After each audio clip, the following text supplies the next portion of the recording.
I am Agnodice, born in Athens, where the sun warms the stones of the Acropolis and the vibrant streets pulse with life. My story is not one of great battles or divine intervention, but of quiet rebellion, the relentless pursuit of knowledge, and the courage to challenge the norms of my society. I was born into a world where women were confined to the shadows, their potential stifled by the rigid structures of patriarchal tradition. Yet within me burned an insatiable desire to defy those limitations and forge my own path. From a young age, I was captivated by the healing arts. I would watch as the village healers treated the sick, their gentle hands working wonders with herbs and remedies. I longed to learn their secrets, to understand the mysteries of the human body. However, I quickly realized that the very knowledge I craved was barred to me. Women were not permitted to study medicine in Athens. Instead, we were relegated to the roles of wives and mothers, our lives predetermined by the men around us. But my spirit was not easily quelled. My father, a kind-hearted man who saw my passion, encouraged me to seek knowledge. He arranged for me to learn in secret, disguising my studies as the frivolities of a typical girl. I would sneak out to the fields to gather herbs, often joining my father in the bustling market, where I listened intently to the conversations of men discussing medical practices. My resolve hardened with every word I absorbed.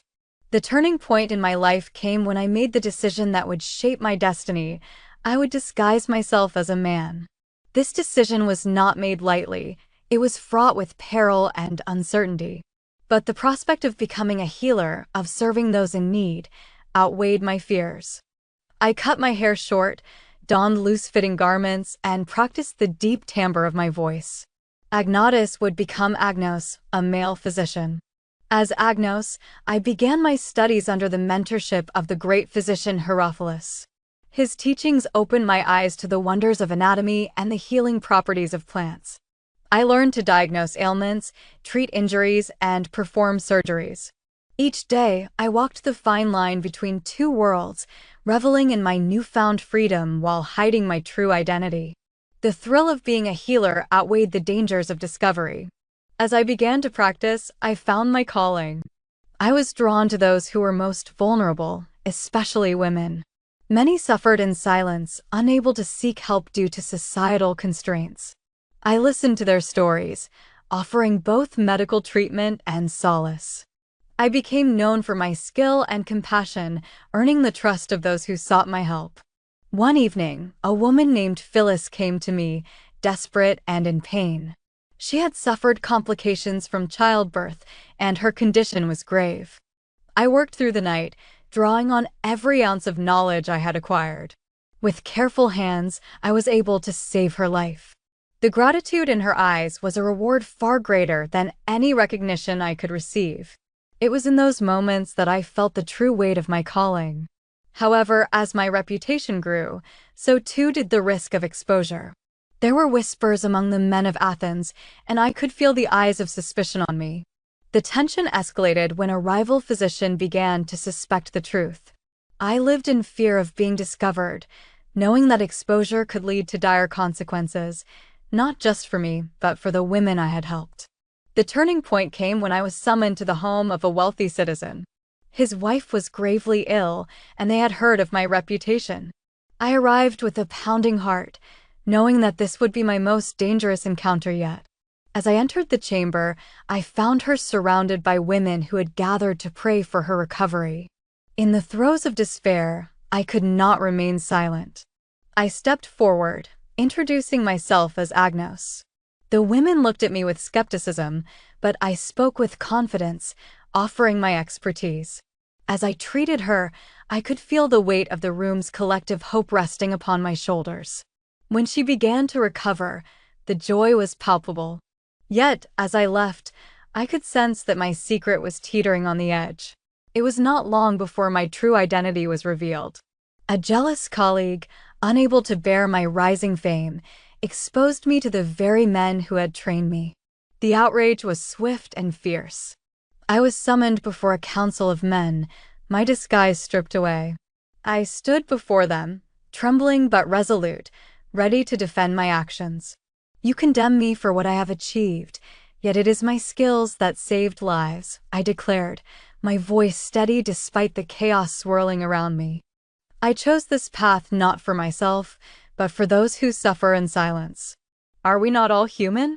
Do we not all deserve the right to heal? My words reverberated through the chamber. Some men shifted uncomfortably, acknowledging the truth in my plea. Others were furious, their egos bruised by the notion of a woman excelling in a male-dominated field. The council ultimately ruled in my favor, recognizing my contributions, but with conditions. I would be allowed to practice, but only in the presence of another physician. Though my victory felt bittersweet, it opened the door for change. I became a pioneer, advocating for women's rights to education and medicine. I held gatherings in secret, teaching other women the healing arts. We shared knowledge, fostering a community of support and empowerment. As I worked alongside the women I had previously healed, we formed a bond deeper than any I had ever known. We shared stories of our struggles and triumphs, creating a sisterhood built on resilience. Together, we challenged the societal norms that had held us back for so long. As years passed, my name became synonymous with hope.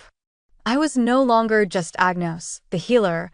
I was Agnodice, a symbol of defiance and transformation. My life had become a narrative not just of personal achievement, but of collective empowerment. Women began to seek education, to aspire beyond their roles as wives and mothers. I spent my days in the marketplace, where I offered my skills to the people of Athens. I treated the sick, educated the curious, and mentored those who followed in my footsteps.